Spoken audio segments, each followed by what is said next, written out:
Assalamualaikum warahmatullahi wabarakatuh. Kita masuk ke surat tafsir surat Al-Baqarah ayat 266. A'udzu billahi minas syaitonir rajim.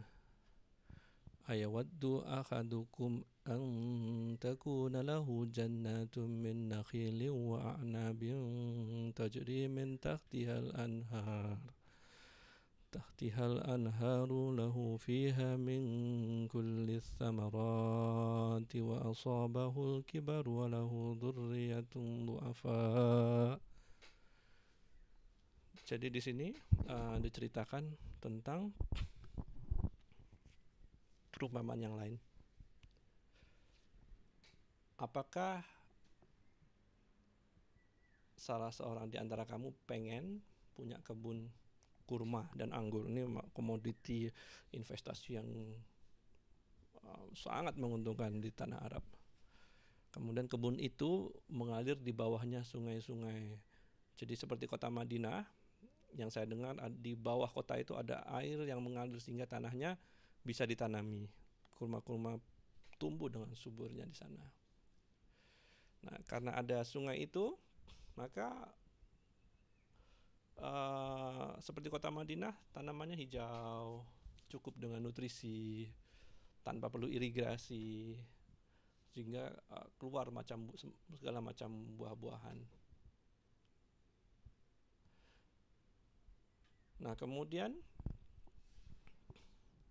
setelah kamu memiliki investasi yang sangat hebat ini, kebunnya sudah subur, tanamannya sudah tanaman-tanaman yang paling menguntungkan, datanglah masa tua. Masa tua ini artinya masa kita sudah tidak bisa lagi berinvestasi, dan baginya punya keturunan yang masih lemah, ya masih kecil-kecil. Jadi dia sangat berharap kebunnya ini menghasilkan, semacam investasi yang kita masa muda kita masukkan tambah lagi, kita berharap suatu saat nanti kita tua ini menjadi passive income buat kita tanpa kita perlu bekerja keras. Sebenarnya ceritanya apa sih ini? Nah, itu kan mau cerita apa sih ayat ini? Ini sebenarnya mau bercerita tentang kehidupan manusia yang ada sekarang. Sebagian dari kita berinvestasi untuk dunianya kan. Ada orang yang sibuk menabung untuk hari tua. Di sisi lain, ada orang yang mempersiapkan akhiratnya. Ada orang yang menabungnya di canceling masjid, membangun masjid, memberikan ini buat anak yatim, membuat sekolah agama. Nah, ketika nanti kita meninggalkan dunia ini, meninggalkan kehidupan yang pertama ini, kita masuk ke kehidupan yang kedua. Saat itulah ini yang dimaksud dengan datang menimpa masa tua baginya dan keturunan yang lemah. Jadi masa itu di kehidupan kedua kita sudah tidak bisa lagi berinvestasi, dan kita sudah tidak punya siapa-siapa yang akan menolong kita. Hanya kita dan Allah, dan kita Allah dan tabungan kita waktu di kehidupan yang pertama. Betul nggak perumpamaan ini? Nah, kemudian diceritakan dalam ayat ini. Fa'asabaha i'sarun fiha narun fahtaraqat. Maka menimpanya angin keras, angin kering yang mengandung api itu kemudian terbakar.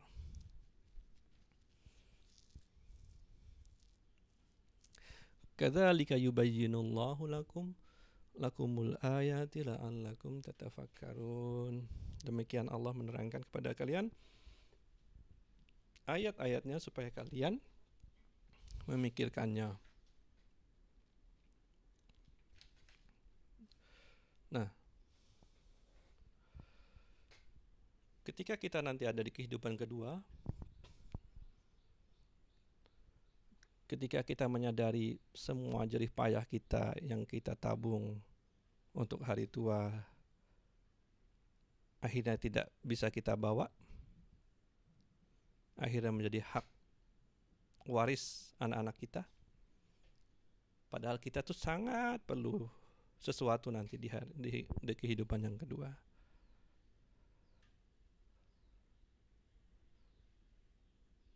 Jadi kalau digambarkan adalah maka menimpanya angin keras, dalamnya api, lalu ia terbakar. Jadi ketika kita berharap ada sesuatu, ternyata nggak ada. Di kehidupan kedua nanti kita tidak bawa apa-apa. Memang ya ini suatu hal yang baik, tapi kita lihat kan antara seseorang yang berinvestasi untuk hari tuanya dan seseorang lagi yang berinvestasi untuk setelah hari tuanya.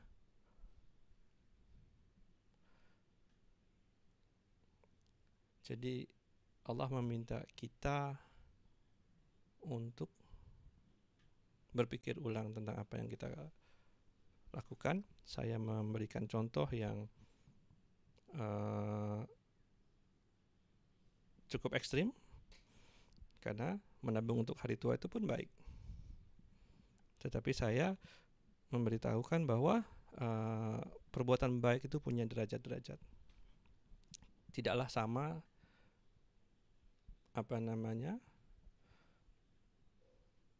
tidaklah sama perbuatan baik yang sama-sama baik di hadapan Allah. Semua menurut niat kita.